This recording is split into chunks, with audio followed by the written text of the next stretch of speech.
పెద్ద పంజాణి మండలంలోని తుర్లపల్లి గ్రామ సచివాలయ అభివృద్ధికి పలమనేరు శాసనసభ్యులు వెంకటే గౌడ గారు సుమారు 3 కోట్ల రూపాయల నిధులు ఖర్చు చేశారు. MGNREGS నిధులతో గ్రామ సచివాలయం మరియు రైతు భరోసా కేంద్రం మరియు బల్క్ మిల్క్ కూలింగ్ యూనిట్ నిర్మాణం చేయగా హెల్త్ క్లినిక్ బేస్మెంట్ దశలో ఉంది.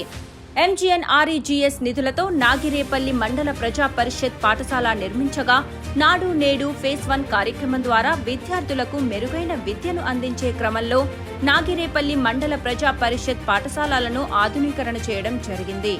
నాడు నేడు ఫేజ్ 2 కార్యక్రమం ద్వారా జరుగుతున్న మల్ల సముద్రం అంగన్వాడీ కేంద్రం నిర్మాణ దశలో ఉంది. గడప గడపకు మన ప్రభుత్వం నిధులతో చేపడుతున్న ఇంటర్నల్ సీసీ రోడ్ల నిర్మాణం ప్రారంభ దశలో ఉండగా సీసీ డ్రైన్ల నిర్మాణం మాత్రం పూర్తి కాబడింది. జేజేఎం నిధులతో గుమ్మరాజులపల్లి మరియు తుర్లపల్లిలో నూతన బోర్వెల్ మరియు పంప్ సెట్ ఏర్పాటు చేయడం జరిగింది. నూతనంగా వైఎస్ఆర్ జగనన్న కాలనీల నందు 38 గృహాల నిర్మాణం పూర్తి కాబడింది. గ్రామ ప్రజల సంక్షేమమే ధ్యేయంగా ఈ 5 ఏళ్లు పనిచేసి పేద ప్రజలకు ఆసరాగా వారి గుండెల్లో నిలిచిన మన వెంకటే గౌడన్న గారిని మనం మళ్లీ గెలిపించుకుందాం. ఇంకా మన గ్రామ అభివృద్ధిని సాధించుకుందాం. ఫ్యాన్ గుర్తుకే ఓటు వేద్దాం. పలమనేరు ఎమ్మెల్యేగా వెంకటే గౌడన్నని గెలిపిద్దాం.